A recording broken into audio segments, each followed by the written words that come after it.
پاکستان، ترکی اور آذربائیجان کی ترقیاتی حکمت عملی اور بڑے منصوبوں میں مشترکہ سرمایہ کاری کو فروغ دینے کی ضرورت ہے تاکہ تینوں ملکوں کے درمیان طویل مدتی ہم آہنگی کو مزید مستحکم اور مضبوط بنایا جا سکے۔ استنبول میں ہونے والی ایک عالمی کانفرنس میں خطاب کرتے ہوئے مختلف شرکاء نے کہا کہ تینوں ملکوں میں ترقی کا معیار مختلف ہے اور ان ممالک کو ایسے منصوبوں کی نشاندہی کرنی چاہیے جس میں وہ ایک دوسرے کے تجربات سے استفادہ کر سکیں اور مشترکہ سرمایہ کاری کی راہ ہموار کر سکیں۔ ترکی کے centre for development affairs and political studies کے ایڈوائزر مسعود یاسین نے کہا کہ تینوں ملکوں کی اپنی ترجیحات ہیں۔ جیسے ترکی یورپین یونین میں شامل ہونا چاہتا ہے، لیکن اس کا مطلب یہ نہیں کہ ترکی مشرق کو نظر انداز کر دے گا۔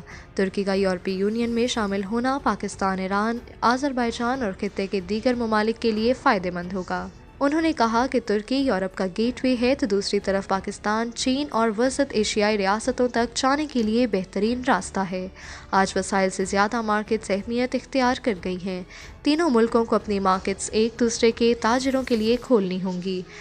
ترکی، ایران اور پاکستان وسط ایشیائی ریاستوں تک رسائی کے لیے مرکزی ممالک ہیں اور تینوں ملکوں سے گزر کر ہی وسط ایشیا تک پہنچا جا سکتا ہے۔ سلمان شاہ نے کہا کہ چین انفراسٹرکچر کے منصوبوں میں ایک اہم اتحادی بننے کی پوزیشن میں ہے اور یہ دنیا میں ڈیولپمنٹ کا ایک نیا ماڈل بن کر ابھرا ہے۔ اب ضرورت اس بات کی ہے کہ پاکستان، ترکی اور آذربائیجان فزیکل ٹرانسپورٹیشن اور انفراسٹرکچر کے دیگر منصوبوں میں ایک دوسرے کے ساتھ کام کریں جس سے تینوں ملکوں کے درمیان تعاون اور دوستی کی جڑیں مزید گہری ہوں گی۔ انہوں نے کہا کہ چائنا پاکستان اکنامک کوریڈور سی پیک ایران اور افغانستان کی سرحد تک پہنچ گیا ہے اور کوئی وقت آئے گا جب یہ دونوں ملک سی پیک کا حصہ بنیں گے، جس کے بعد پاکستان کی ترکی تک رسائی سڑک کے ذریعے ممکن ہو جائے گی۔ تینوں ملکوں کی سیکیورٹی کی ذمہ داری بھی خطے میں ان تینوں ممالک پر ہی عائد ہوتی ہے۔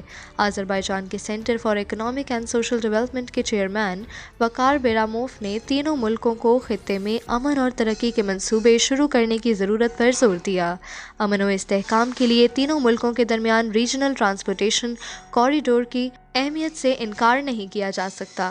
انہوں نے کہا کہ آذربائیجان نے ترکی اور پاکستان کو قرہ کے انفراسٹرکچر ڈیولپمنٹ میں شامل ہونے کی دعوت دی ہے۔ اس سے تینوں ملکوں کے تعلقات میں مزید مضبوطی آئے گی۔